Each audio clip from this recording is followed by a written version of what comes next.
Hello, everybody, and welcome back to the Loopy Doods Podcast. I am your co-host, Drew from Parksbros, and I'm joined by... It's me, Mostly Coasters, also known as Mario, which is my birth name. Look at us. We're in the same room. How about that? That's so weird. We haven't done... obviously, we haven't done a podcast in 4 months. It's not green screen. Yeah, no. I could... Whoa. Wow, that's pretty crazy. Oh yeah, elephant in the room. That's rude. Who are Excuse me. Wow. I'm sorry.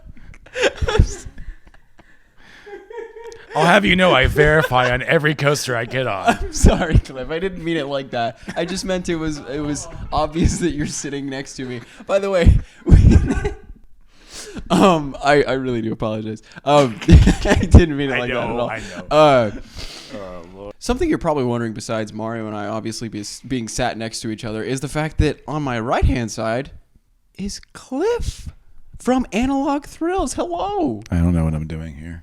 Well, you're our special guest. You were just in the room, so you're kind of being roped into this, Oh. I just kind of First woke you up call him an elephant, and then you're like, well, you're going to be part of this because you were just in the room. I don't even like roller coasters. We just have had a fantastic week so far. If you didn't know, we're obviously in Florida. We are actually What's so currently... obvious about us being in Florida? As you tell by this As you can wonderful see white by the wall, the slightly off-white, Yeah. maybe even beige Yeah. cream wall. This is Florida If you go to colors. IKEA and they have a Florida section, this is the color of wall. Yeah, right, yeah. No, and this is a couch from the Florida section in IKEA, and the table, and so I mean, it's pretty obvious. All right. Anyway, I feel like this is gonna be the most chaotic podcast we put out to date. But hey, that's the fun part about why we wanted to kind of do this. I mean, I planned this trip coming out to Florida a good long while ago, like probably beginning of the year. Here I am, and I roped Cliff into coming because he's never been able to go to Florida before. He's never actually done it, so he was able to figure some things out and come with us and. We've had a fantastic week so far. I mean, he's gotten a bunch of new coasters and a bunch of new parks so far. I've even gotten a new park as of today, which was really fun. I mean, I gotta say, yeah, it's gonna be fun. Like trying to. I play even have a Pancake. new credit. Yeah, what was your new 2, credit? Oh, 3. right. I haven't been to Fun Spot. Yeah. Monday was our first day of the trip, and we officially visited both Volcano Bay and Islands of Adventure. Cliff, both of his first times at both of those parks. We'll talk about that a little bit later on. The next day, we went to Universal Studios Florida, followed by Islands of Adventure again. And then today, we were at a little park called Busch Gardens Yesterday we also Tampa. went to Fun Spot. Oh, yeah, we also did It Fun was a Spot. 3-parker. Yeah, we It was a did 3-banger. 3 parks in one day. Holy cow. I didn't even think about that.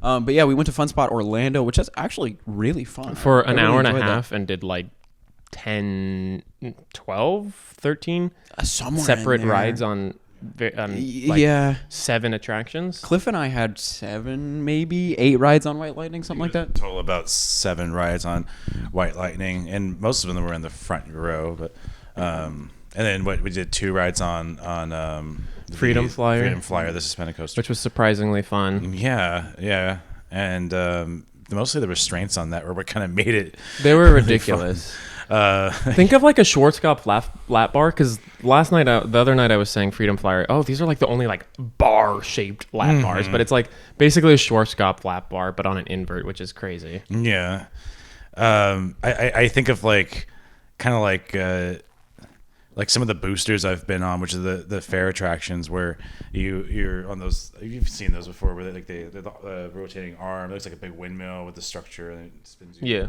Yeah, well, like some of those, they only have like just like, seat belts only, and no actual restraints, and it has this incredibly open feeling to it. And while the suspended family coaster only had just the bar, like it still had that similar kind of Yeah, feel no, to it. it was like the most open restraints I've ever experienced. Yeah. So you're getting your young kids kind of ready for the feeling of dying on a booster. I don't know about that. But yeah, I mean, it was your first time not only at Fun Spot, which is, obviously not the premier park it's a carnival in Orlando, but your first time at the Universal Resort, which for me is my favorite theme park destination for sure. So what do you think about all that? I can see why so many people spend their entire careers covering these parks for what could be potentially the rest of their lives, and have so much to cover being at those parks, because how could you possibly ever sum it all up in simple words? No, I know that's probably not the best question to lead in, so I'll pass it over to you, Drew. You got it. But if you want like a general, I mean, I could see, but like, yeah, it's great, it's fantastic, it's amazing, especially because this is my first time really, like, this year especially, it's been like the first time I've really like dipped my toes into like the resort theme park world outside of these chain parks like Six Flags, Cedar Fair, SeaWorld, and seeing the huge difference in so many categories and criteria. It's hard to like focus on what you're initially used to focusing on, which is coasters and the coaster experience, and like how suddenly all these other elements come in, like theming and immersion and activating your senses and all that stuff, how all that becomes like into play of like how you gauge these coasters. And like literally even just the queue lines. Yeah. And like that's so many, not even a part of the parks that we're used to, like being from California. And well, there's Disney obviously, but like other than that, like there's not a whole bunch else. Well, it's funny because you'll hear enthusiasts talking to people. I just figured if neither of us was using it, we'll just put it down until someone wants it.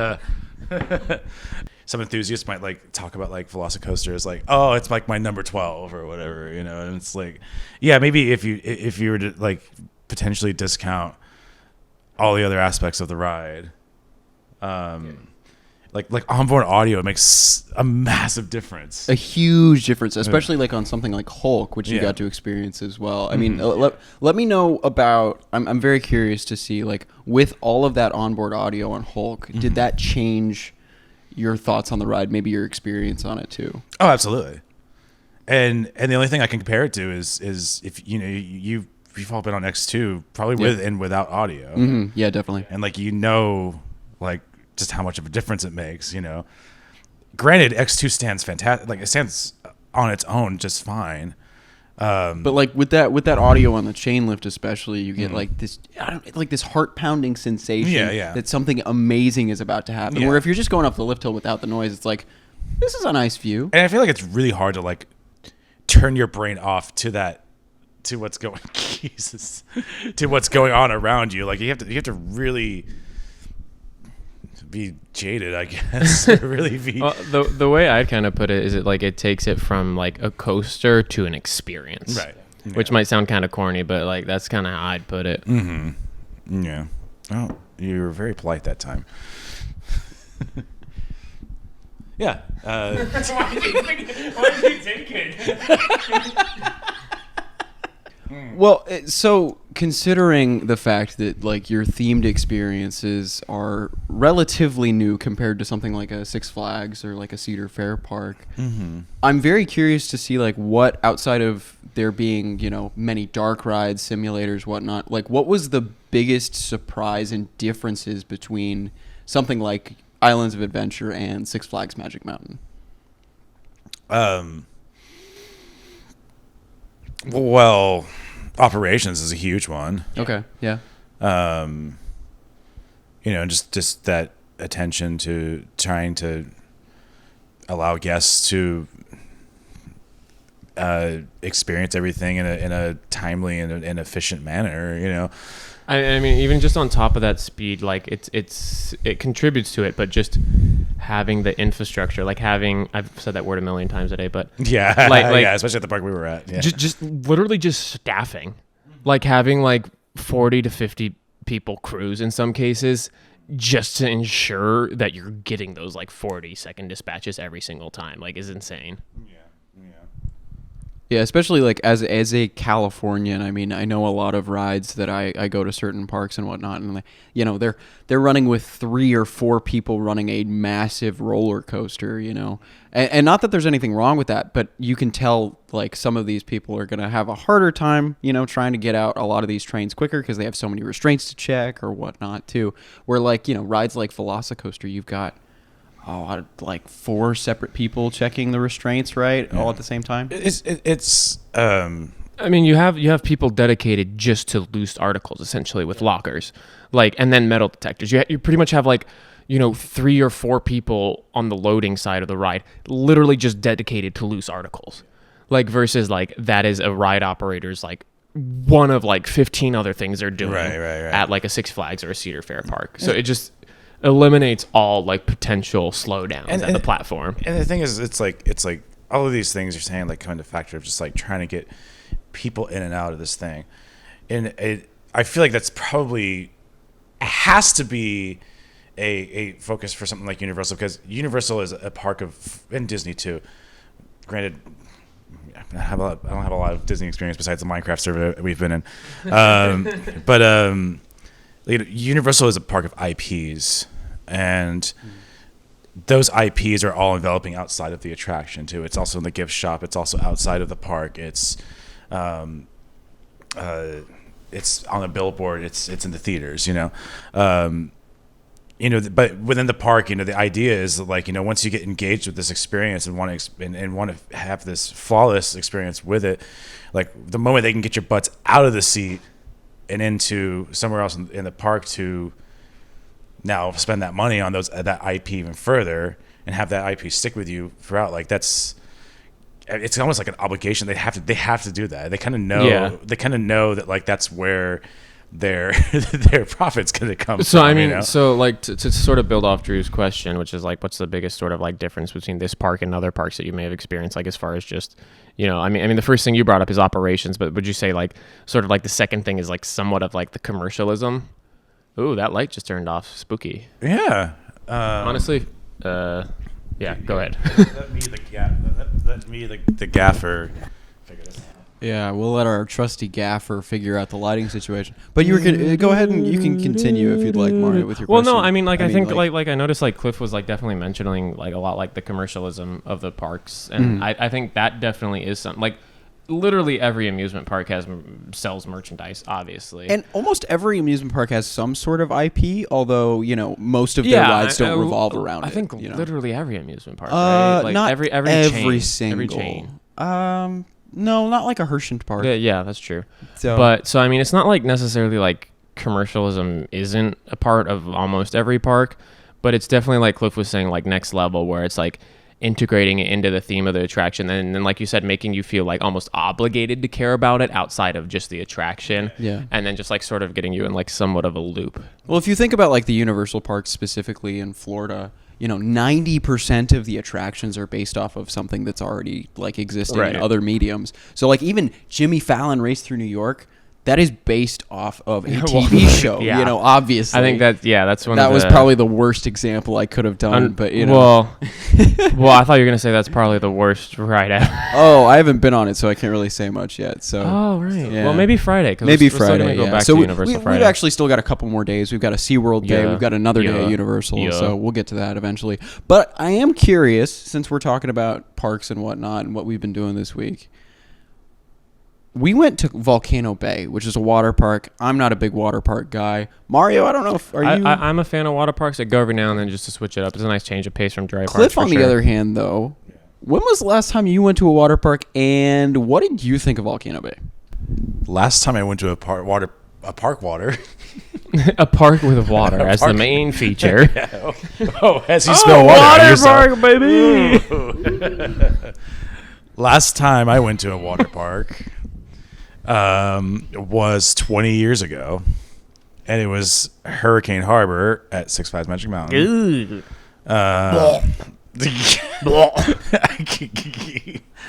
I remember the water tasting bad, so maybe Exactly. Yeah, it's good. Why were you tasting the water? You're You're not supposed to drink the water, my dude. You're a kid and you're thirsty and you're looking for What? any water nearby. No. Please just pour the good water. This is, Oh, thank you, kind sir. no, you can't help but get water in your mouth when you're a kid and you're What? Why would you do that? Yeah, The duck is so. duck is so cute. He wants the water. I'm talking about water park. Yeah, no, he can have some fun. That's fine. It's okay. I'll worry about it later. But I will ask. In comparison to the other water parks you've been to, I know it's a very long time. Like, It's a very short list too. well, yeah. I mean, same here. I've been Yeah. to 2 other water parks in my entire life. yeah. Well, so is it only Magic Mountain? Have you only been to Hurricane Harbor? I have never actually been to Hurricane Harbor. Oh, Yes. okay, yeah. Yeah. Oh. So, Very short list.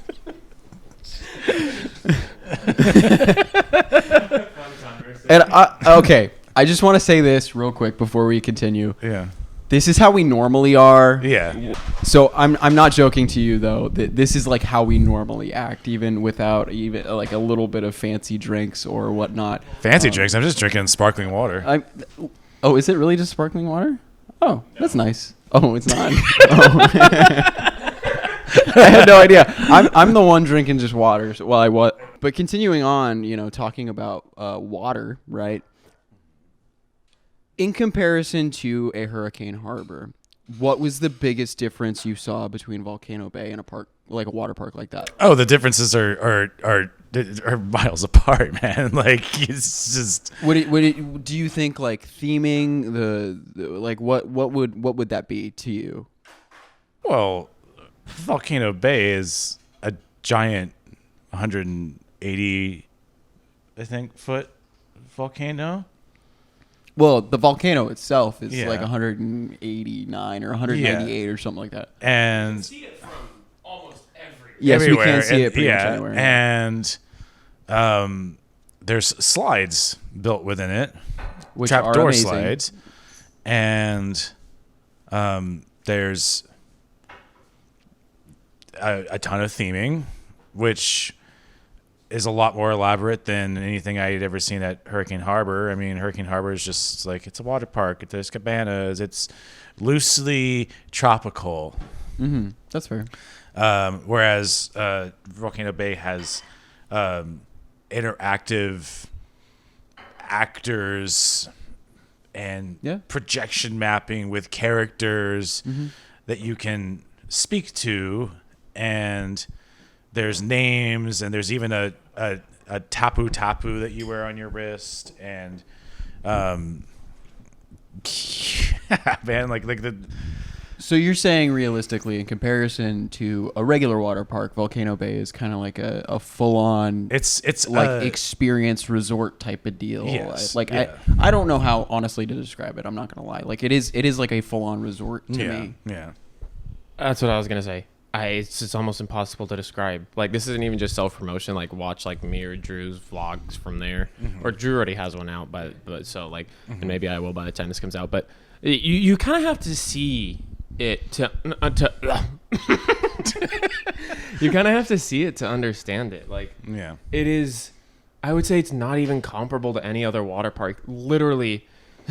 That's some good continuity right there. Literally, I would say it's not even comparable to a water park. Literally, the only thing that it has in common with a water park is the water. Yeah. Because I forgot even about like the interactive like volcano spirit that you can talk to. Yeah. Like, what the heck? Like, what is that? And then like actual theming elements inside of a volcano that like lights up. Yeah. It's insane. Yeah. And the fact that this park was apparently built specifically to be a night visit water park. Not specifically, but it was heavily in Yeah. mind when Yeah. they designed it all. And you can tell that with like all the lights throughout the park that don't unfortunately really light up until long after you're gone. Yeah. Yeah, like I don't know, like I can't think of another water park in my memory, or in the list of water parks I do know of that have been listed in travel magazines like Schlitterbahn or whatever that would offer something like that. Maybe whatever the one is at Disney World.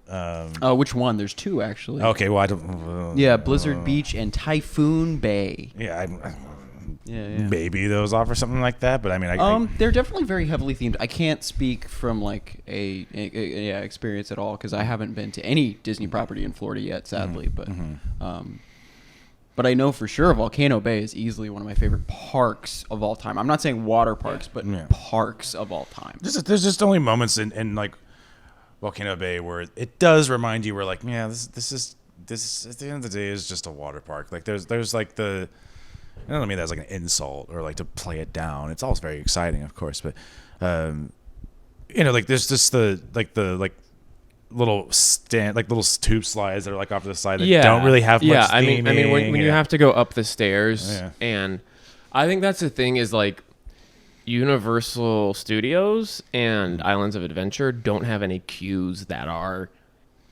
over 100 feet off the ground. Yeah. So like those you are almost always entirely immersed in that park and in that land and in that universe, whatever the case may be. Yeah. Versus for Islands of Adventure, you can't avoid the fact that you have to go upstairs to get to the ride. For Islands of Adventure? For Volcano Bay. Yeah, for Volcano Bay. Sorry. But I mean, like what, you're going to put all the queues like indoors encased? Well, then like what's the point of being a water park where you're enjoying the outdoors? So that's probably literally the only pitfall with the park, I would say. Yeah. Well, and we were talking about operations earlier, and Volcano Bay, talk about operations. A water park where they're sending multiple rafts down a single slide, and you essentially have block sections. And in the case of Krakatoa, their water coaster, which is phenomenal. Well, we'll get it. We'll go into specifically Krakatoa.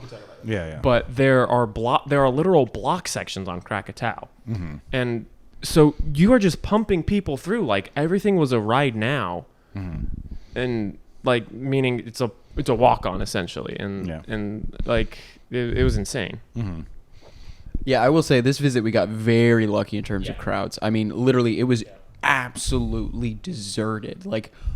Even Krakatoa, usually Krakatoa has a 3, maybe 2 hour wait on a good day, you know? That's wild to me. Ride now all day long while we were there, which was phenomenal. So we got, 5 rides? Somewhere in there? Yeah. We had a fantastic time on that thing because it's just nonstop airtime and it's a really fun ride itself. Well, you and I were talking about how we think that experience is better than the experience of a majority of coasters we've been on. Yeah, well, you're getting unrestricted airtime. You're getting airtime where you do not have a restraint, and if you were not holding on, you would fly out. Which is bonkers to me that's like even allowed. There's even like a Death Hill, like there would be the last hill, on like something like Zip and Pippin. Not to that extent, because Zip and Pippin's Death Hill is ouch. No, but I would say it's ejector for sure. Yeah. Especially in the front row. Oh my goodness. I wish I could be able to. Yeah, no, I'm sorry. That hill though is amazing, front or back. Like it is every row you are flying. Well, in addition to that, I know the concept of like a crazy river is kind of new. I know everybody knows about lazy rivers where you're just kind of drifting along and like enjoying your day and you're going at like 2 or 3 miles an hour and you're like, oh, I'm in paradise, right? But there's this crazy river. It's called the Fearless River at the park. I forget the full name. But you're going like 7, 8 miles an hour, and there's constant waves, and like you're getting thrown against the walls, and you like have to wear a vest. What did you think of that? Because I'm really curious. 'Cause that's one of my favorite things at the park. The fact that you don't have a raft or anything like that, you are just kind of in a vest and just kind of let loose down rapids, like it's kind of a dream come true. Because like I've always thought about like being on like rapids water rides at your common chain park and thinking like I'd love to like swim in that water. Yeah, well, it gives you kind of that like vibe of like when you see anyone like getting caught in like a rushing river in like a movie or something. It kind of gets you like you said, to play out like that fantasy kind of. Yeah. And then I mean, of course, like the fact that it weaves within the volcano, and you look up at one point and you're just seeing all the architecture and some of the most surreal views on anything ever. You just look up and it's all like dripping down on you and stuff, and it's like that was a lot to take in the first time, to the point where I was like, we needed to go around again. Yeah. Well, it's not too like, it's like, the fearless river, but like it's not enough to like, pull you under. At the end of the day, it's 4 feet. No, well, and that's the great thing about it, is it's enjoyable because you're not actually drowning. Yeah. And well, the other thing I'll say that's great about the rivers too is they are not busy. Yeah. My big gripe with a lot of amusement parks, water parks, is the lazy rivers. I've never had fun in a lazy river until Volcano Bay, because it is just so chill, not overcrowded at all, and there's always an inner tube for you, and you can actually relax. Yeah. So I would say overall Volcano Bay, yes, no. What do you think?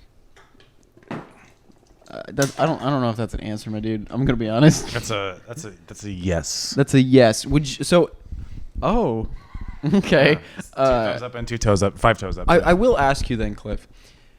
Would that be a must-do park when you revisit Florida? Oh. And I'm gonna ask you about this for every park that we've been to this week.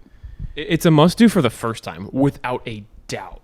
If for nothing else, literally Krakatoa is alone. Yeah. Krakatoa alone.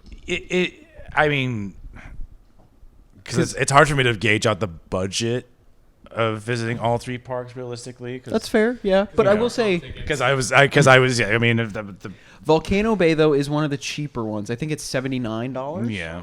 Which is fantastic. Really, it's a great value, honestly. Yeah. I would say I'm gonna visit it every time. I mean, if I was a resident of Florida, I'd go like 3 or 4 times a week as my workout. I would just go into the Fearless River for like an hour. If I was a pass holder and I was coming out here and visiting intermittently throughout the year, yes, I would make it a visit every single time I step off that plane. If you're on a budget and you have to prioritize certain things, and you had to choose between 2 of the 3 parks we had to go to on the Universal property, I think you can skip Volcano Bay. If you are limited on time or money, I think sadly it is probably the one of the which is a hard one. Yeah. But also if you're a water park person and that's your vibe, without like don't even try questioning skipping out on it. Like it's a must do. Even if you're not that much of a water park fan, I don't care for water parks like almost at all. I really don't. I kind of despise them in a couple of ways personally. I've had such amazing visits to Volcano Bay. Like, it has become one of my paradise spots, really. I could literally just sit there and be happy. Like, that is a rare thing for me to say, especially at a water park, of all places. Yeah. Now, I have a pass, so I'm going to be doing that thing where every visit I'm like, heck yes, I'm coming to Volcano Bay. You can't stop me. Yeah. I'm going over there whether you like it or not. But if I wasn't a pass holder, I think definitely, depending on time and budget, I could definitely drop that off. Yeah. But something I'm sure you wouldn't drop off was the second park we visited, Islands of Adventure, which have some incredible roller coasters. We're talking about some of the best in the world. Cliff, the first roller coaster you rode at Islands of Adventure was Hulk. Do you want to talk about that at all?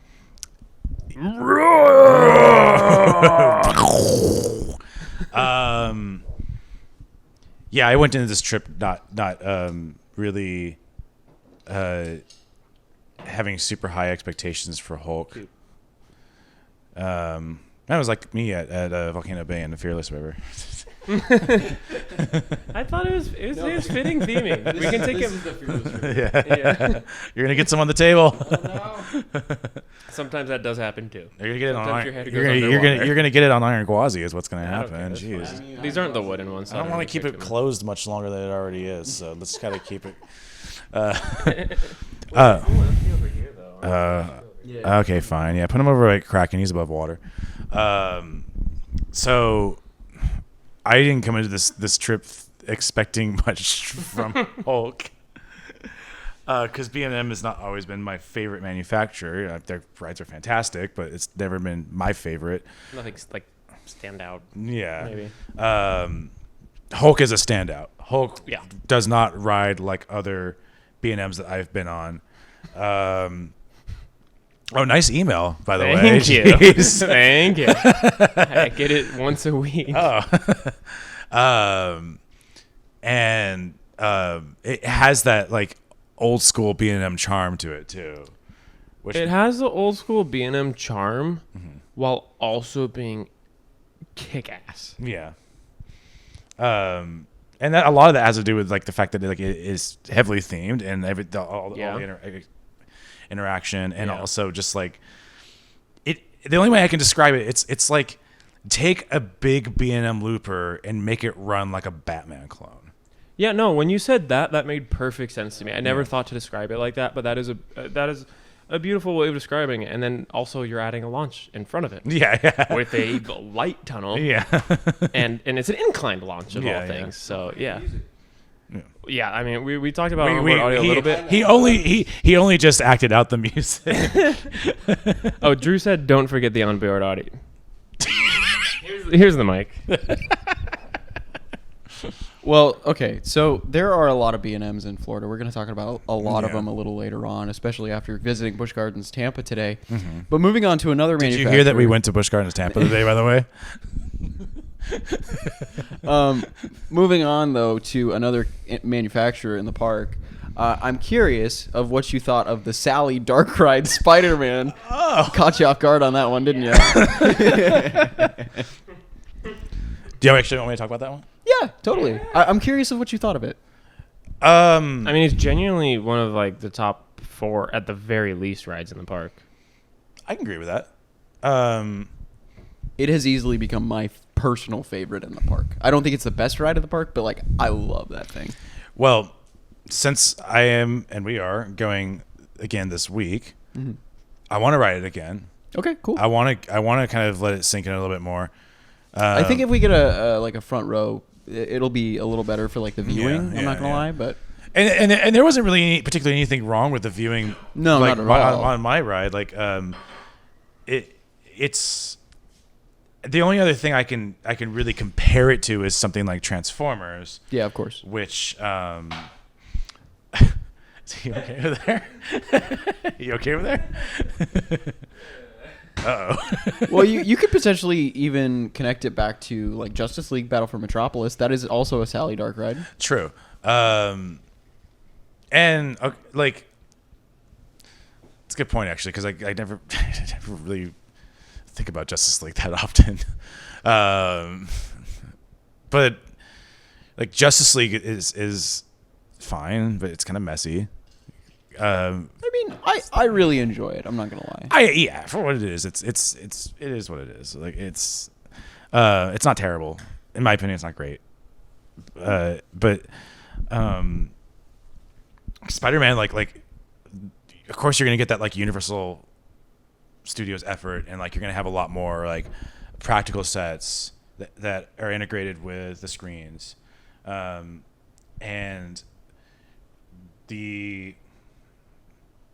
I guess you can call it like the storytelling. It's a lot more understandable, a lot more cohesive. It's not trying to like overwhelm you too much. Like it just gets to that threshold of like, okay, well this is like, you know, we're gonna throw a lot in your face, but we're not gonna like try to bombard you. Like something like Transformers does, which is like the Transformers franchise is that just Transformers is just the ride itself. I feel like the first scene you're like, whoa, okay, already a lot's happening. But with Spider-Man, it's like the first scene, like you get an exposition, and it's like, hey, make sure you watch out, and then you know you're like, oh no, I stumbled in the wrong spot because Stan Lee was right there. Yeah. I think that's an important point too. Is like it has like a crescendo versus just being like straight out the gate, like Hulk. But the biggest thing for me, and what it always comes back to for me, is the medium. It is a cartoon. Yes. So when you see the cartoons on the screen and they look cartoonish, it is perfect. Yeah. Because that is what it is supposed to be. And then when you have the real set pieces as well, that kind of just adds another dimension. And it is one of the most flawless integrations of screen and practical effects, for sure. So, but again, the biggest thing for me is the medium being cartoons, comics. Like, whereas Transformers is supposed to be like real life. It's and let's not even talk about Fast and the Furious. Yeah. Because that's supposed to be real life too, and that looks even more cartoony than Spider-Man. I mean, I've always argued that Transformers seems too cartoonish for something that wants to be real life. I feel like it almost strays into the uncanny valley a little bit, you know? Oh, absolutely. Like it ends up, they're trying to get super realistic with it, and it ends up backfiring a little bit. absolutely. Where with Spider-Man, you're kind of, you know this type of world, but you get completely immersed in it because everything looks super cartoony. You know, you're not trying to pretend that it's actually there. There isn't like, that effort of like trying to like cover your suspension of disbelief. Yeah, totally. So I do have a question though. I didn't ask this about Hulk, but must ride at the park for Spider-Man and Hulk? Yes or no? Oh, absolutely. Like for both of them? those should be your first two attractions that you hit. Oh, okay, cool. Walking out of the park. All right. Well, now let's actually move to another manufacturer that you were probably expecting to hear. Intamin. They have 2 roller coasters at the park. One being Hagrid's Magical Creatures Motorbike Adventure. I wanted to make sure I got the whole name in there. Oh, you actually did it. Yeah. Or Jurassic World VelociCoaster. Okay. Which I get. I won't lie, we probably won't spend too much time because we're already pretty far into this. Yeah, but I also just get flustered because we do have a lot to talk about. We could talk about Silverwood. We could talk about there's a lot that's been going on these past couple months when we haven't been making the podcast. But you also got me really flustered talking about VelociCoasters. Yeah, I know. Keep I talking. know. So we'll hold you off a little bit longer. Hagrid's, I'm very curious on your take on this because Hagrid's is very unlike any other coaster I've ever been on. It is like they advertise it as a storytelling coaster, and I won't lie to you, I feel like that's actually a really good description. Even if the story's not the best, I think I can't really just be like, oh yeah, that is a roller coaster. Oh yeah, that is a dark ride. It's like it's its own thing in a way. Yeah. Well, I wish I could have more to offer on Hagrid's, but our audio was all screwed up when we wrote it, so I couldn't. Yeah, that's true. It was all like, oh, I didn't think that'd take you to the. It's crackling out. Yeah, it was not the best. I mean, we only did get one ride on it too. And it was at night, so night is definitely super cool. But if you haven't been on the day, maybe you miss some stuff here and there. And when half your audio cuts out, you definitely miss stuff here and there. Yeah, it's impressive that they did that with a coaster. 100%. Yeah. Because with a coaster, you're usually used to the beginning to end. Well, mostly coasters. With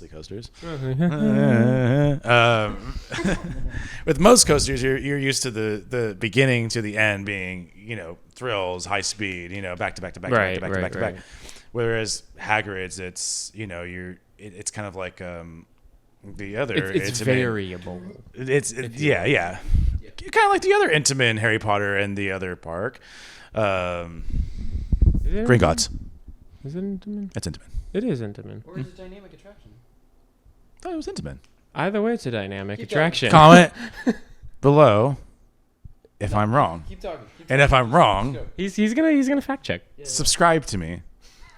You don't have a YouTube channel. If I'm right, subscribe to me. You still don't have a YouTube channel. I have an Instagram, and I want subscribers, and I'm gonna call them subscribers. I'm gonna call them subscribers because they're special to me. All right. They're calcium deficient.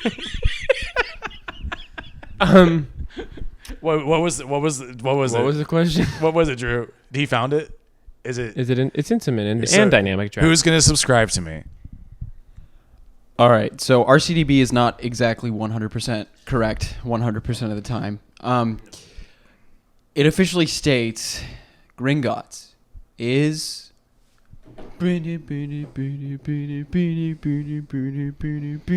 Of a coma. I'm trying to do the I was trying to do like the "Are you gonna be a millionaire" type of thing. Sorry. All right. Yeah. It was not Batman. It was not Batman. It is an Intamin. Yeah, cool. I got subscribers. Yeah. I thought so. I thought so. Okay, but anyways. Yeah. So like Hagrid's, well, it's a storytelling coaster. I'm trying to figure out what. I got onto the whole it's like the other Intamin in the other park, which is like it's intermittent. Well, that's kind of a nice thing about it, though, Yeah. in my opinion, because Absolutely. it's like kind of full of surprises. It's like, are we stopping? When are we going? So like, Yeah. like all of the 7 launches kind of catch you off guard from time Yeah. to time. So stopping is not necessarily bad because it does mean like a surprise start again and Right, again. and it So it's not bad at it never all. takes you away from the idea of that you're on a motorcycle traveling, because on a real motorcycle you're going to be for 100 miles per hour until you finally run out of gas. Like no, like you're going to be I don't know. Like I mean, if you're Mario, yes, but if you're that duck, you're not going to. Why? Okay. Well, so would you say that's a must ride though? I mean, even for like a coaster enthusiast who's like into the hardcore coasters. Oh, absolutely. Okay. Oh, absolutely. Yeah. Even if they don't care about theming or whatnot. Yeah, I mean, there's so many little surprises that even like you're not gonna get like 3 or 4 of those like major like surprises that you're not gonna get on any other coaster. Yeah. And the thing is, it's literally fun for everybody. Mm-hmm. Even people that are afraid of coasters, people that love intense coasters. It's fun for everybody. That's why it consistently has the longest wait in the park, even above the VelociCoaster, which is like a fantastic attraction. And, you know, I mean, there's a reason it has the longest wait in the park because it's fantastic for everybody. Well, okay. So I gotta admit, I think Hagrid's is probably like the most fun coaster out there. Like I don't know how else to really describe it. There's a lot of coasters that I always say are fun, but like Hagrid's is probably just fun. I can't really say it's like intense. You know, it is very all encompassing. I can see you on the screen. I know you can see me on the screen. Are you okay? Just wanted to let you know. I can see you on the screen. What's your point? Okay. And I too can see both of you guys on the screen. Oh. Anyway, you were getting all like hot and bothered about this. Mario, here you go. Are you okay? Oh, okay. Okay. He said water, by the way. All right. Where's the water? It's right behind you. Audio listeners, love you to death. Mario's currently running around the room trying to find water. Oh no, the focus. Okay. Okay. VelociCoaster. You got to ride that for the first time. Your first ride was a front row night ride. We rode together. I can only describe your experience as earth-shattering. I know that might be a little exaggerated. No, I don't think guess. it's an exaggeration at all. Okay. I absolutely agree. Well, thank you, kind sir. I would love some carrot I'm cake good, as well. I want this. I want the spicy water. So VelociCoaster, good. There you go. All right, How let's about- move on. how about- so, oh, no, Mummy. no, I'm kidding. no. I know you want to talk about VelociCoaster a lot. You're being like Guaze, just such a tease. Oh God. VelociCoaster, though, I'm very curious, as I've been with every question, apparently. Just go off. Tell me everything. Go. The moment we hit the brake run, I was sobbing like that. I was trembling. And I was Nice acting. like that, yeah. I mean, yeah. I was weak at the knees. There you go. I mean, I can attest to the fact that, like, I didn't ride the same train with them. I rode the train before them. But then, like, still by the time he got down the stairs of the exit, like, I don't know, a minute after getting off, he was still actually trembling. Yes. No coaster and coaster experience has ever done that to me before. And I went into this coaster with Yes, some high expectations. Yes. I agree. On Instagram, you were like the week before posting, "Gonna ride my new number one soon." I said we could potentially ride my new number one soon. I said, excuse me. The key word is potentially. Okay, I don't personally remember the potentially. My I'll new. take your I word for remember putting it there I'll take specifically. your word for it. I said I'm going to ride my new. I'm going to ride what could potentially be my new number one, and I felt the same way when I went and rode Steel Vengeance. Yeah. And the first time I rode Steel Vengeance, I was sorely disappointed. Granted, Steel Vengeance is eventually built up into my Vengeance. Steel Iron Vengeance.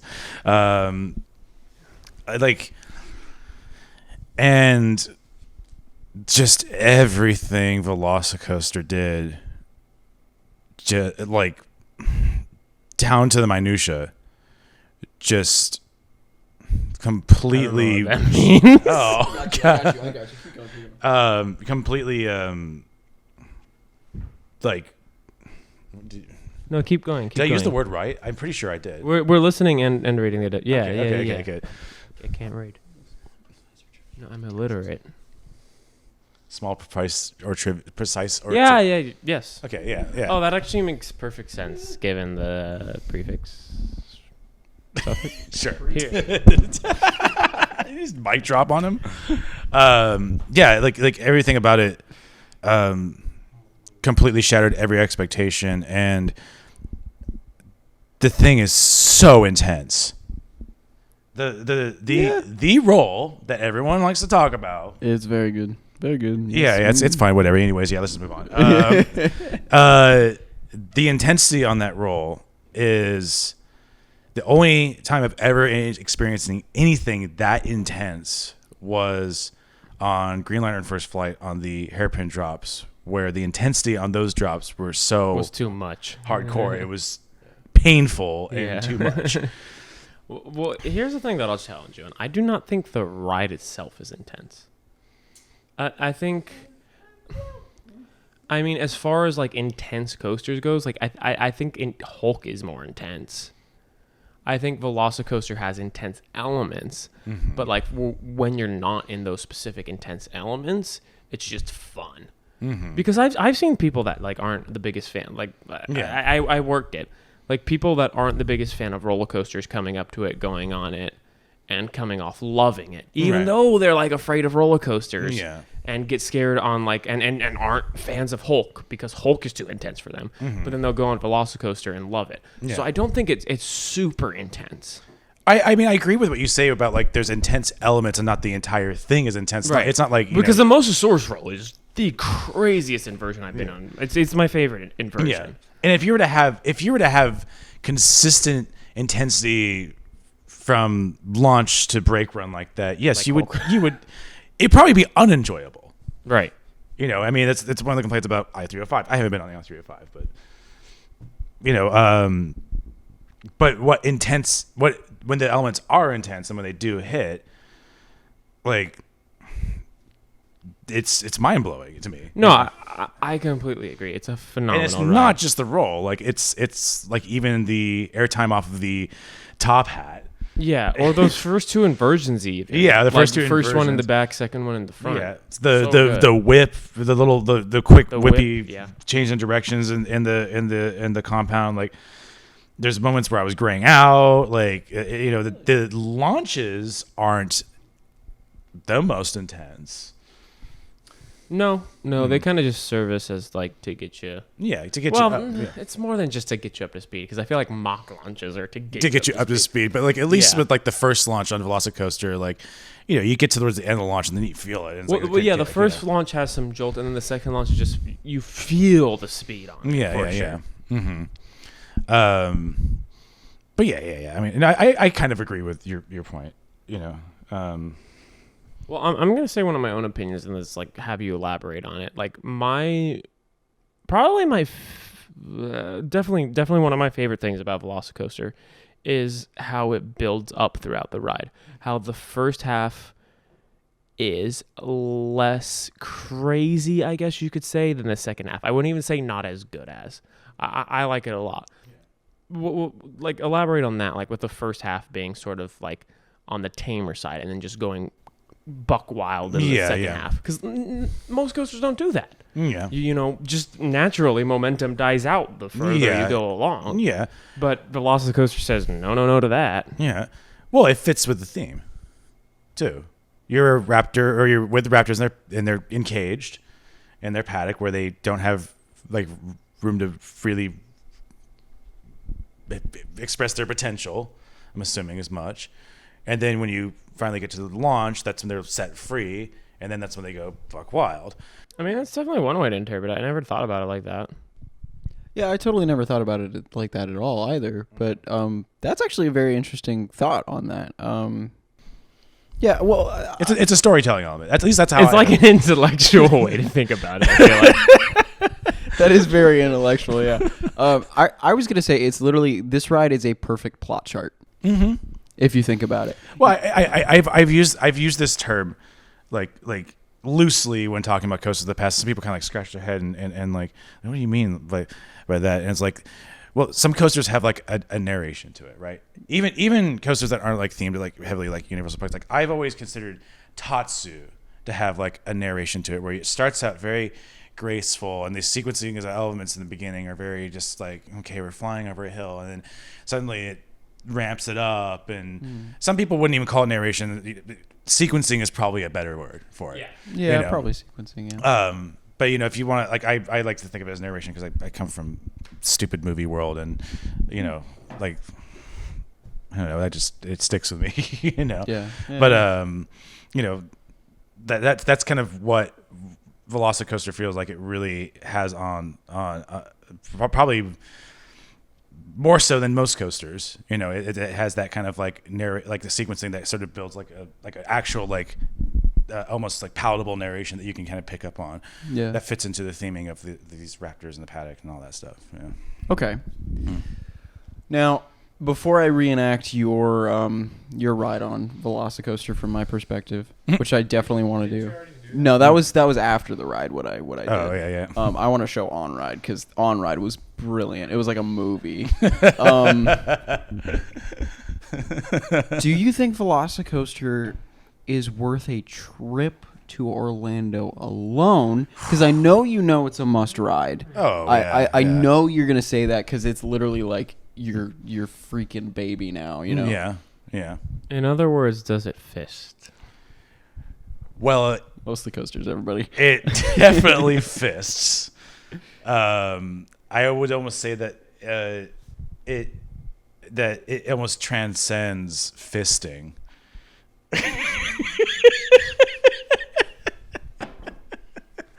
What would be after fisting? I'll explain it to you when you're older. When you grow up, yeah. Alrighty.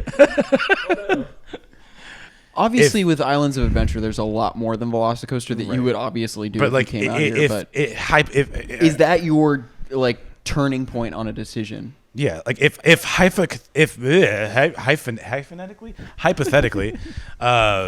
if hypothetically, VelociCoaster was just one tiny, well, it's not very tiny, but if it's just one attraction on a strip like a tourist trap like Orlando, and there's nothing else around it, and like I was like, would you drive out just for that? Like, I wouldn't do that for any coaster ever.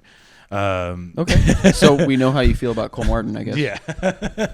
All right, poor Wildfire. Well, then if I was out there, like, I'd just have to drive to other parks to make my money's worth. Yeah. No, if I had to go to Islands of Adventure, obviously for itself, like, yeah, drive to fly to ride a motorcycle, ride Hagrid's Magical Motorbike Adventure to Islands of Adventure.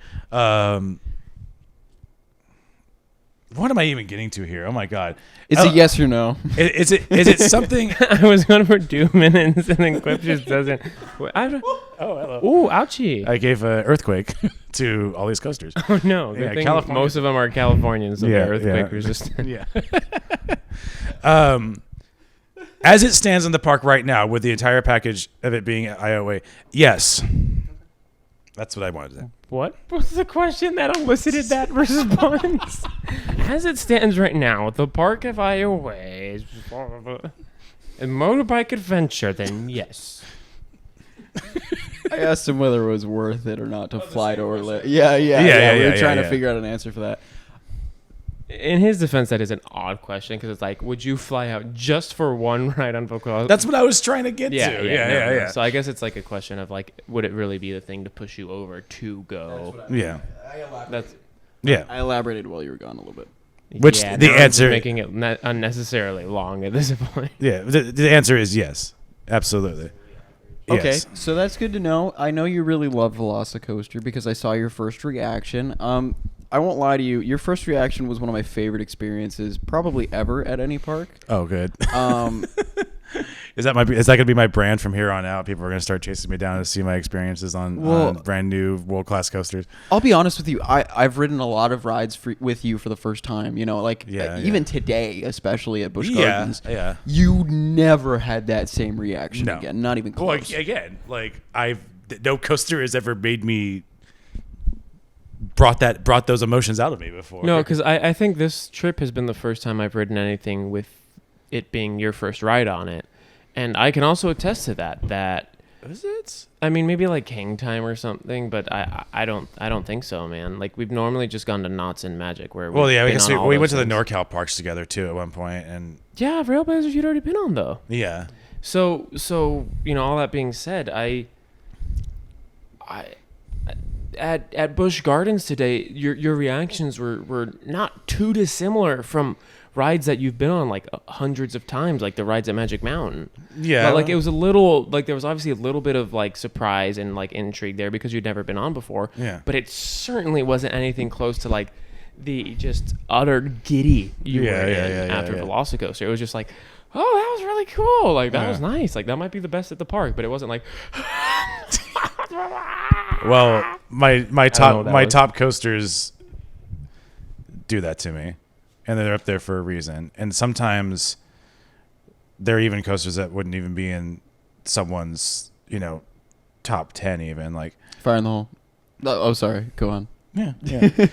Or like I've gotten to a point now where I don't even really try to rank so much anymore as opposed to like I try to collect very unique experiences, like even like something like Viper, where I rode it in the middle of the night, late at night on July 4th with one of my best friends, and like just the experience of like riding it with fireworks going off next to us, and also Viper being my first time on Viper when it's been running exceptional this year. Yeah, it's been really good and like experiencing like a near trimless ride on it, and in the front row. And this is a coaster I've been riding like 20 years almost now, and like that experience alone, like I know it's so subjective. It's too subjective to the point where it would be able for anybody else would be able to understand it being that high up on my list of experiences.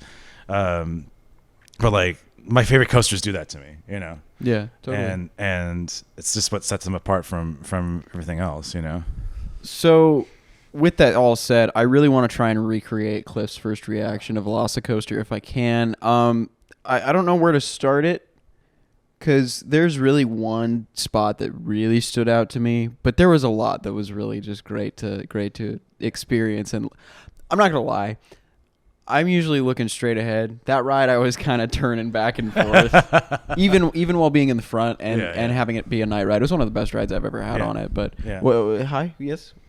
I don't know if you just want me to hold the mic for you so you can make the noises and the gestures. Yeah, you can hold the mic for me. Yeah. Okay. Oh, well, boy. also that like you were more focused on him because even though you only had one like trip out here, you've been on that more than anything else out here. By quite a long shot. I mean, technically, I've got now I'm at 13 or 14 rides, I think, on it in total. I don't know. Don't ask me. I'm not keeping track. I'm not exactly sure, but it's somewhere in there. I had 9 rides, I think, per trip. Hi. Okay. Are you okay? Yeah. Act. Dance, monkey.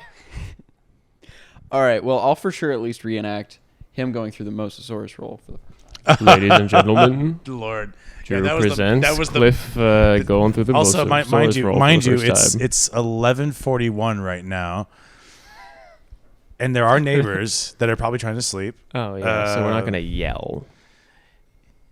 Well, I'll try not to. Well, if you yell, let's put a pillow over your face. Just like here. Well, then maybe I won't hold the Yeah, mic for here, you. we'll do this just while enact the here's yelling. a sound buffer right here. Okay. Wait, then you can't see him acting, which is the whole point of Okay. it. Well, you pantomime it. Use your hands. Yeah. Come on, the eyes aren't the soul to the body. To the body. What am I trying to say here? The soul to the body. The window to the soul. Okay. The soul to the body. The soul to the body. Blood of the lamb. Blood of the lamb. You try to sample that and put a beat behind it. It might actually like work in a club. Okay. All right. So, I won't lie. The first half, all I heard was, "Whoa, what? Oh, that type of deal, right?" And I'm like, okay, yeah, he's enjoying it, I guess. So nonchalant. Yeah, whatever. Yeah, It's I just- remember my first time. Yeah. I will say, the moment we hit the launch, that's when Cliff was like, "Oh." We go over the top hat. He's just like screaming, right? He's Yeah. like, Yeah. We get through the stall. He's like, "Whoa!" Yeah, because I right? was not expecting that to be that good. Jeez. Yeah, it's very whippy. Mm-hmm. Then the rest of it, he's just like, "Oh, wee," that type of deal. The final turn before the little bunny hop before the Mosasaurus roll, Mm-hmm. I turn to him and I'm like, "Oh, get ready." Yeah. And Cliff looks back and he's like, "Thank you, sir." Like, going down. Like, legitimately. Like, he was legitimately doing that. Yeah, I was. He was doing the little claps and like the... Yeah. I was getting Twitter pated. Yeah. Then we hit that roll, right? Mm-hmm. And I'm just like, "Oh, yeah," because it's just awesome. It's just so good. Cliff screams so hard that no noise comes out. He literally goes,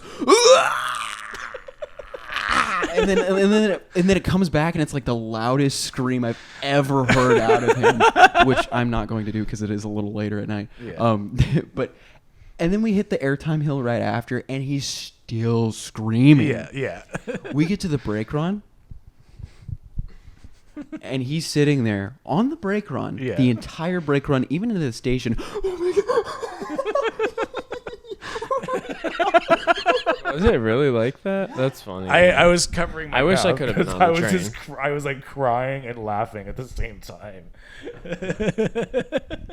He was legitimately like in tears at that point too, Yeah. which I thought I'm it like was getting so in cool. tears a little bit right now, even just like reminiscing on it a little bit. It was such a cool experience. I mean, the ride itself is pretty good too. Mhm. But speaking of great rides, though, we've got a lot to cover still. Mm-hmm. Let's kind of rapid fire through a couple of these Universal Studios rides if we can. Yeah, sure. Rip Ride Rocket, Mummy, Gringotts, Mm-hmm. E.T. Yeah. I mean, let me know what you thought of some of those. I mean, just kind of Just really quickly. Rip Ride Rocket is, I don't know if it's like the best. Yeah, I'd like to take our darky buddy to Universal on Friday. Oh, we should. Yeah. I didn't mean to distract you. I was just being a dumb. No, just I'm please. entertaining myself. Yeah, I get it. I'm boring. Yeah, you're just a boring elephant that happened to be I'm here. in the room. Yeah, still don't know what I'm doing here. Rip Ride Rocket. I don't know if it's like the greatest fit at a Universal park, but like I don't think it has. I wouldn't say it doesn't have a place there.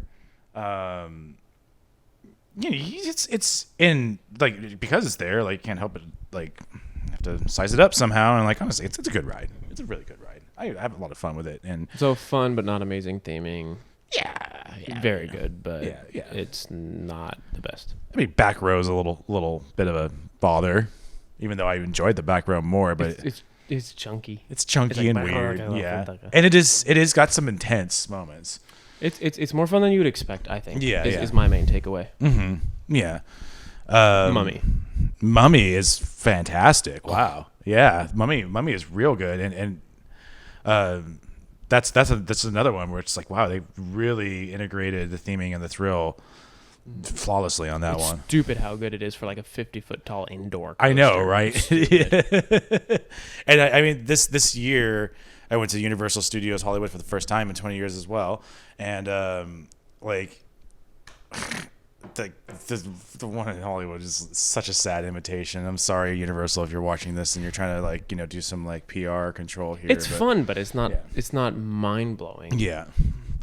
Yeah. This one is it's pretty mind blowing. Yeah.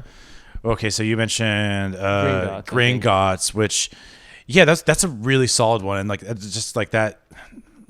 Man, you can go on forever about Diagon Alley, but yeah, like I mean, I love that. Like you're like, yeah, start to finish, the moment you're in line, like you're already part of the attraction. Oh, the line is 1,000% a necessary part of that attraction, in my opinion. And also, that's another one where kind of like Spider-Man, like it has a very cohesive storytelling, sort of plotting going on that works really well in its favor, and like works well with like integrating it with the coaster, kind of in ways that like Hagrid's and Spider-Man and like Forbidden Journey kind of falls flat on that. Well, what do you think about the ride system? Because to me, that's the most impressive thing. That's definitely one of the more impressive things about it too, and that's actually like the star. Well, outside of the actual story itself, like that's kind of the star. I think it's the star of the show for sure. Because even like when you have like the weird spoiler alert tilt track thing, like that's even like pretty impressive and fun. Yeah, the whole thing is incredible from a technological standpoint. Yeah. Well, speaking of impressive from a technological standpoint, E.T. I thought you were going to say something else that you didn't bring up. But yeah, E.T.'s... Oh. Yeah. Last. Yeah. Outside of rides. Yeah. E.T.'s so cute. It is. Yeah. It is. It's so charming. Yeah. Smells so good. Yeah. No, the queue smells. I don't know. Theme park smells, man. Like people love the smell of pirates. It's not weird. It's not weird. Okay. Does somebody make a cologne of like the smells of parks? Oh, DLT. They make candles. There's a lot of candles out there. But no cologne? I can look it up if you'd like. Like, do you ever just want to like take someone on a date and just like shave some of the wax off the candle and rub it all over? yeah, melt it. Yeah. Yeah, maybe you'd been on ET before when I was a kid in Hollywood. Yeah, and I didn't remember. I only remembered like the bike taking off and going over the city. And dude, one thing I don't know if y'all noticed it because Javi and I were in the front. Yeah, there is a ET in the basket of the ride vehicle. I didn't notice that. I never noticed that. Yeah. So yeah, he's part of the ride itself, and the really cool thing is when you start off, he appears, right? Yeah. But by the time you get to he's challenging your height of how high he goes up. But by the time you get to E.T.'s planet, yeah, does he duck back down and hide and not want to be seen ever again? Yeah, he disappears because he's over there. Okay, I thought he was just hiding because he that's something if you anymore. He's just like, I gotta wait for this planet for a reason, dude. if you ride in front row, yeah. He is literally like part of the ride itself. Okay. And he'll actually he'll glow and whatnot, I think. Yeah. It's a really cool little addition to that ride.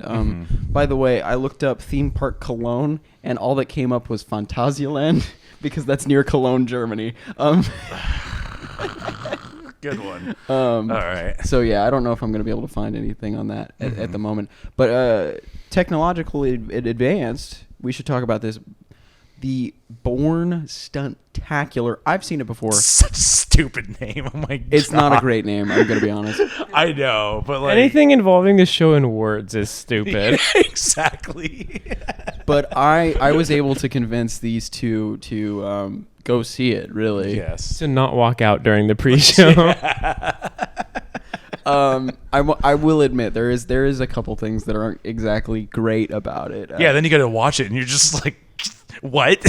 Yeah, the actual show itself is literally it is mind blowing in some ways. I mean, the technology that they're using is brand new still, realistically. Well, they pitched it as the most technologically advanced attraction that Universal had ever worked on. I've never seen anything like it, and they have promotional clips for it that do not even come close to doing it justice. Yeah. It is must do for sure. At least once. I don't know personally that I'll ever do it again, but oh my god, it was so cool seeing those set pieces and stuff.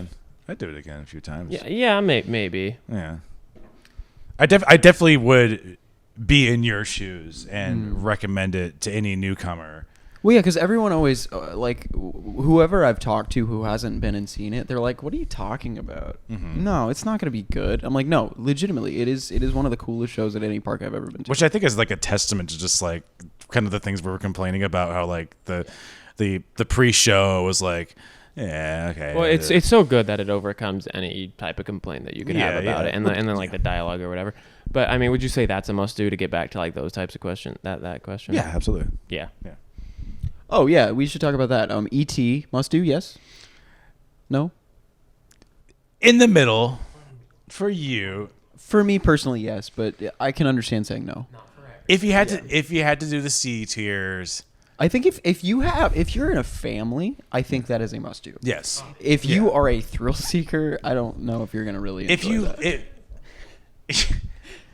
If you're like me and you love like some flawed attractions, as much as I do, it's quirky and yeah, and I wouldn't even really necessarily call E.T. super flawed at all by any means. It really isn't. It's just aged, and it's just also what's going on here. No, ignore it. Yeah, I can't. Fine. It's also just it's taking you out of the movies and putting you on the planet, and it's silly. I like that aspect of it though. It's silly. It's like you get to live the movie and then continue it. Right. I've never seen a ride be like a sequel of a movie, kind of. I mean, I actually have a agree, rebuttal to that. I Fast and Furious Supercharged is technically a sequel. I also just agree and disagree with that because the movie is its own isolated. Actually, Kong technically is isn't that a sequel? I really don't know actually. I have not seen Skull Island, so. Well, I know it's a prequel, but I'm talking about the ride being a sequel to the prequel. It's all confusing. Sequel to the prequel. That's supposed to be a prequel to the next sequel. That's going to actually be a spin-off of yeah. Hey, okay. Rip Ride Rocket, yes or no? Must do. Yes. Yes. Okay. As a enthusiast, yes. As a family, no. Yeah, no. Okay. Mummy, yes or no? Yes. Yes, easily. Okay, cool. Yeah. Gringotts. Yes. Okay, fair. Oh yeah, don't forget to go to Diagon Alley. Oh, we haven't done Men in Black. Maybe we can do that we did. Yeah, Friday. yeah. Maybe we'll see. We'll see what you want. What's the graph there? Diagonally. Oh, okay. Anyway, I think that's all the rides that. I think that's all the rides at studios that we really wanted. Oh, and you said Born, right, is a must do. Yes. Okay. Absolutely. Cool. By the way, is Born a must do? Being born is a must do. You guys are the worst. You must be born to born. You guys are worse. Okay. I believe that moves us to Fun Spot, correct? Jank Spot. Yeah. Yeah. What were you guys' thoughts on Fun Spot? I'm. We'll make this one quick because there's not much to say. Yeah, we were only there for an hour and a half, so there's not too much to necessarily say. Although we did a lot in that hour and a half. We were there on a Tuesday, 10:30 to midnight. I really enjoyed the park. I'm not gonna lie, I had kind of lower expectations, but the park was really clean. There was a lot of rides there, like a lot of rides. Mm-hmm. Like I was expecting to not want to pay for the wristband because I didn't think I'd get my money's worth, but paying for the wristband totally got my money's worth. But yeah, I actually, okay, so I didn't have the best expectations going into Fun Spot. I really enjoyed it though. I especially loved the fact that there were so many rides. Not that the rides are like anything crazy. You're not talking Universal level or Disney level, obviously. But they were still a lot of fun. Like Freedom Flyer was a fantastic coaster, like especially for families. White lighting in the front row. Oh my goodness, what a great wooden coaster. Even the Scream and Swing, although the cycle was a little short, still really great. Flying. We were waving at each other. Yeah. The go-kart tracks, really awesome. I think they have 4, right? That's pretty impressive. I really like that. The Sky Coaster was an upcharge. We didn't do that. Yeah. But it was pretty. What else did we do? Oh, we did the Fun House. The Fun House was fun. That's what a fun house does. It's fun. But there's so much to do with those little parks. I was actually really impressed by that. And during the day, I guess there's even more. Like there's an alligator exhibit at that one and like stuff like that. I don't even know that it's definitely like necessarily during the day. I think just more like busier times, like busier days, and like not an hour and a half before closing.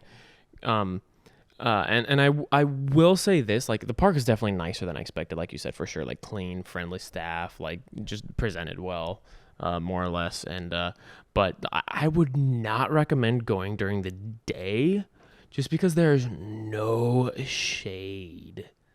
And you're going to be spending no time indoors either, so you will crisp up. And those are not really, the parks are not designed to be done during the day necessarily. Yeah, I didn't even think about that. Because the parks are only open like 2 p.m. to midnight every single night. So they're definitely made to be a visit if you're bored after leaving one of the bigger parks, which is cool. I like that. I mean, we were kind of like, hey, we should do something tonight. And then we were like, hey, it's 10:30. We can still go to a little park that's only a little while away. So that was really cool. I like that. But yeah, I didn't even think about shade at all. There is literally no shade at that park at all. Maybe in the stations, I guess, but that's it. But then again, it's like when I visited, it was pitch black outside, so like I didn't need to worry about shade at all. Like that was not something that even came across my mind. That is a good point. I like that. Yeah, well done. But Cliff, we rode White Lightning quite a lot. Yeah. I'm curious to know what you thought of White Lightning, because I absolutely adored it, especially in the front row. But there's a big difference between front and back. Oh, absolutely. The difference between front and back is really drastic. I came into this one kind of, again, and probably more so expecting far less, because I've heard so many people say that it's like, oh, it's not as good as Mind Blower. Or it's just not that even that great of a GCI period. Like it's, Jeff Pike, the Titan tracks, like whatever. Yeah, I mean, I like, I don't know, maybe I'm just not as snobby, but like it was really enjoyable in the front row, and like it definitely like harkened to like a GCI take on something like Timber Terror or like Blue Streak even, and like it had its fun little nuances too, and it's really super enjoyable. Yeah, it's super good. So real quick, because I gotta go to bed soon. Got work tomorrow. We're gonna kind of have to just breeze through Busch Gardens. Oh yeah, probably. So, That's fine. I mean, it's the freshest in our mind, so there's not Yeah, much but it's also processing that has but it's happened. also like Busch Gardens. Like we really realistically, like we spent a whole day there, but like we only visited like what 5 or 6 things, so, or we did all the coasters and then like kind of just worked with that. That's it. Basically, Yeah. that's it. Yeah. So I mean, it's a pretty park. I think you can agree. Busch. Yeah. Yes. I mean, it's obviously the coaster park of of Florida. Mm-hmm. And so like we'll really quickly just like rattle them off. First ride of the day, Montu. Thoughts? My favorite invert at the moment, incredibly intense Batwing. Love diving down through to the ground and flipping back out again. I know it's an older B&M, and like it doesn't have like as many of like those weird jank nuances that some of the other older B&Ms have, like Flight Deck, but just imagine like a far more intense Banshee. Oh, that's interesting. I wouldn't have equated it to Banshee, I guess. Well, because Banshee is its own beast. That's fair. That's fair. So for me, Montu was my first couple rides too. I really enjoyed Montu a lot. It's definitely my favorite invert as well. Yeah. Super forceful in some of those elements for sure. I really enjoyed that last flat spin, the corkscrew, like the final inversion at the end of the ride. That was probably my favorite moment, especially in the front row. There was a lot to love about that ride. I think it's probably my favorite ride at the park, although the top 3 is pretty highly contested. Yeah. But moving on from Montu, should also probably note for the watchers that Cheetah Hunt was closed. And Iron Boy here was also closed. That is that. You guys know. Yeah. So moving on, like you were saying, Tacumba, which is another one that's like the one that's like in the running for top of the park. Quick thoughts on that? Yeah, just Hulk with a lift hill. Oh, I was thinking more of Riddler's Revenge. I'm not gonna lie. Yeah, it felt like, especially maybe it's just the fact that like the first element was a loop over the lift hill and then a dive loop immediately after. Yeah, The layout's very different, I will say, especially in the second half. Like it's really cool. But like that was what it reminded me most of. Well, it's It was, also like Riddler's. the first first three elements are the most common on most B&M loopers. Yeah, no, that is totally true. Yeah. I mean, it's kind of like what you were saying with like Hulk doesn't feel like your typical B&M. Yeah. Kumba feels like your typical B&M, but just done really well. Right. Yeah. And then what do we do after that? Oh, I kind of skipped over a couple of coasters. The Wild Mouse Sand Serpent. Well, a lot of fun because it didn't trim. Oh, best Wild Mouse ever. It's smooth, dude. Yeah. It's smooth and it doesn't trim. Yeah. Yeah, it was good. I know you don't like wild mice that much, but No, I enjoy them probably Okay. more than most people actually. wild mice. Whatever. Yeah, we've got quite a few coasters to go through actually. Scorpion. Yeah, Scorpion. What Scorpion Classic Schwarzkopf Looper. I love Yeah. that thing. It was Yeah. great. Really forceful. I actually grayed out twice on that thing. I grayed out twice as well too. No joke. I'm not kidding when I say this. I grayed out on everything at the park except for Cobra's Curse Yeah. and Sand Serpent. I even grayed out on Air Grover. No kidding. Wow. I'm not kidding. I think it's probably just because I was really dehydrated and didn't really eat much throughout the day. Yeah. But I grayed out just a tiny bit on Air Grover. Mm-hmm. Maybe I'm just a wimp. It's fine. Yeah. I've grayed out on Bombora too. So, maybe just little family Okay, I've coasters never are actually grayed out my Bombora kryptonite. before. Yeah. Well, Bombora's awesome. Anyway. I love Um, Bombora, but yeah, I never really grayed out. What were the other coasters? Kumba, we talked. Shikra. Shikra. Shikra, good. I love Shikra. Falcon's Ferry was also close. If we just remembered that. Oh yeah, As well as the log flume. We A made lot was our- down. We made our own Falcon's Fury on the frog. Harbor, Wild though. Surge. It was Yeah. fun. It was cute. I don't not much more to say about it. Mhm. There isn't much more to say Shikra about it. is so cool because it's such a simple, easy, basic layout, but it's just so much fun. It does it so well. Yeah. But like, even though the layout is literally drop, inversion, turn, drop, turn. Yeah. That's the entire layout. The setting and like even some of the theming elements add to it. Yeah. And also like it's just all those elements are really done well. Like those vertical drops especially. Yeah. And the restraints absolutely make all the difference in the world, in my opinion. Absolutely. And the thing you were touching on is like it integrating well with like the pathways and all that, and like and the theming and all that, or not theming, but just like visuals. And that's the case through all the rides in the park, is they are well integrated in their area. After that is Tigress. I don't know if we even want to talk about Tigress. Well, I forgot about Tigress coming into this trick We for the 15th time, and I also forgot about it when we were in the park until I saw it in the skyline walking towards Kumba, and I was like, "Oh yeah, we do that today." Yeah, so I had the same thing. I completely forgot when we drove up to the park that Tigress was a coaster at the park, and that's not like Tigress is a bad ride. No, I not by any absolutely means. loved it. It's great. I love Skyrocket 2s, but there are a lot of Skyrocket 2s out there. I'm so used to Electric Eel especially. So even after riding it, like midway through the day, we were going through for our last ride on Kumba, and I was like, "Oh right, we rode Tigress today." Even though it was like an hour and a half before or something like that. It's kind of wild to me that like a lot of the three big B&Ms we rode today, like kind of overshadowed a Skyrocket 2. It kind of says a lot because Skyrocket 2 is Skyrocket 2s are good. yeah, like Skyrocket 2 is like even the Skyrocket 2 at Discovery Kingdom. Yes, that one. Yeah, that one. Yeah. Repetitive. Yeah. At Six Flags Discovery Kingdom is like it that one overshadows a lot of the attractions at Discovery Kingdom. So it's kind of strange that like you come to a park like Busch Gardens and like everything else overshadows that. So that kind of speaks volumes about a lot of the attractions there. Okay, so then we touched on Air Grover already. Yeah. It's a fine kiddie coaster. Yeah. Mm-hmm. And then last would be Cobra's Curse. Cobra's Curse good. Cobra's Curse fun. I think it's honestly like the perfect family coaster, Yeah. That's what I often say about it. It's just fun, and it's really palatable for youngins.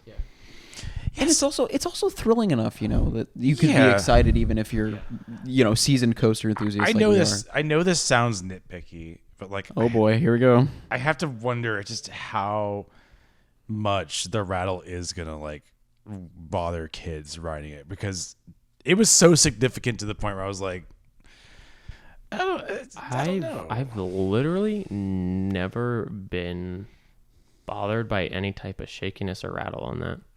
I think it's interesting that you bring that up because I've never noticed anything. I Oh, was okay, that's noticing it not the true. entire Like time. going backwards, I noticed a little shaking, but like never have ever been bothered or like thought it was uncomfortable. I mean, I personally wasn't bothered for the point where I'm going to be like, or swear it off. But like, I think I have to wonder if like kids are going to notice that and be like, Well, this thing's weird. You To know?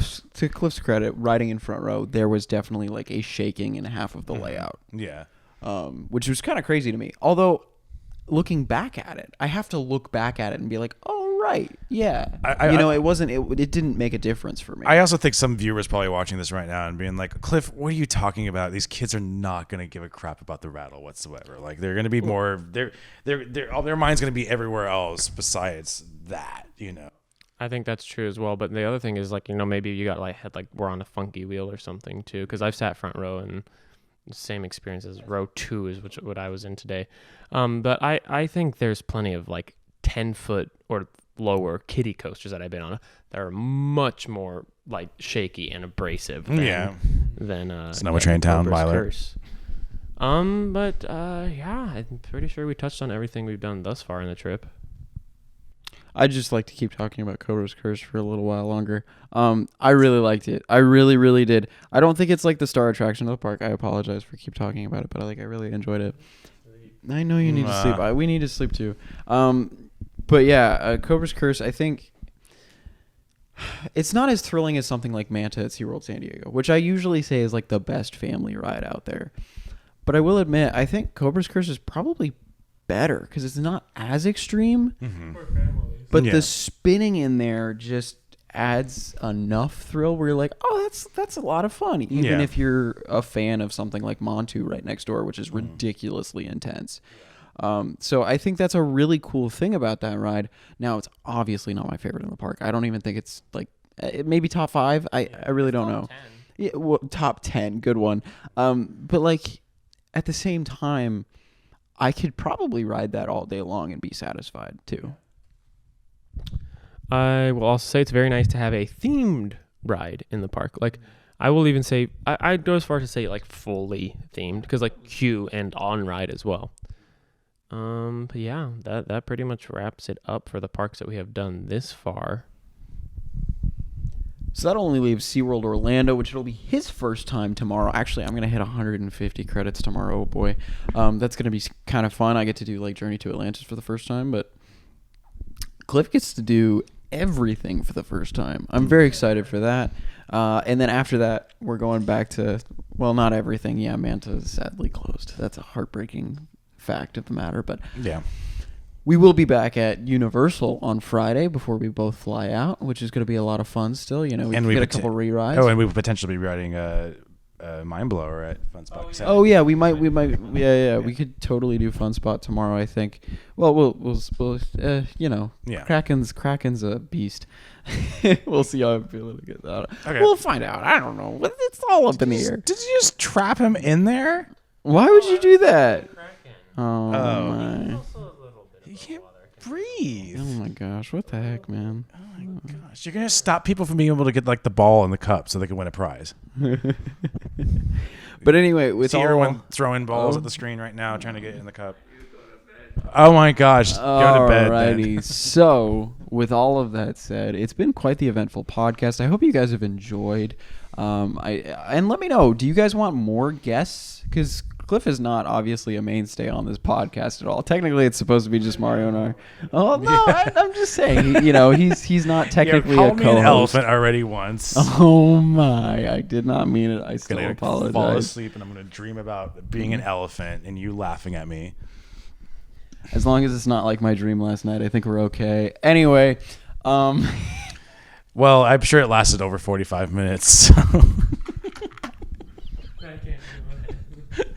Just like this podcast. Yeah, this podcast is officially over 45 minutes. Who'd have thunk? Yeah. Half is over 45 minutes. Yeah, the first half was definitely over 45 minutes, but that's okay. That's what podcasts are about. We had a great time.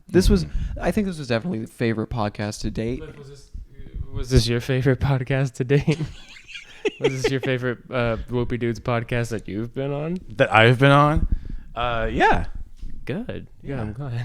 Yeah, I kept it short. Yeah, I mean, Because I could do a whole podcast about my first experience on a Loopy Doods podcast. well, we could totally do a full episode on Busch Gardens if we really wanted to. It's just, we talked a lot about Universal, which is fair. We spent a lot of time there too. Mm-hmm. So we only got like 6 hours at Busch technically. So in terms of like actual time. 7. I think even less. No, it was we got there at like 11:15. Open was 10 and we got there at 11. 5. 11:15. Yeah. I was just trying to. No, you're good. You're good. I was just trying to throw you off. Yeah. Well, okay. All right. Yeah, exactly. Thank you. That's what I was waiting for. But with all that said, I hope you guys have enjoyed the Loopy Doods podcast, making its triumphant return with an amazing guest at Analog Thrills on Instagram. And of course, if you haven't yet, make sure to go subscribe and follow Mostly Coasters. Me. But mostly follow me. Subscribe to me. And then, of course, if you're watching this, you're either watching it on my channel or the official Loopy Doods channel. So make sure to go check that out. We have all the podcasts linked there, and we will eventually fully integrate over to there. And audio videos will be available soon. I mean audio. Audio. Who would have thought? Audio listening will hopefully be available pretty soon if this is still doing well. If you guys really would like audio listening, please let us know, because we will totally make sure that ends up happening if the podcast is watched by enough people, because that would be a lot of fun. So if you enjoyed this podcast, make sure to share it with your friends who also like theme parks and like to have a fun, relaxing time. But with all that said, thank you all so much again for tuning in. It really means the world, and I hope you guys have enjoyed this. This has been quite the pleasure. Yeah, it's good. It's fun. And of course, until the next Loopy Doods podcast. I'll see. Do we have anything that we say at the end of these? Yeah, we'll see you on one more ride. Yeah. I'll see you in. One see more you ride, on which is the Memorial Day? podcast, but the postcast that is not happening this week. We'll see you on one more ride. Bye.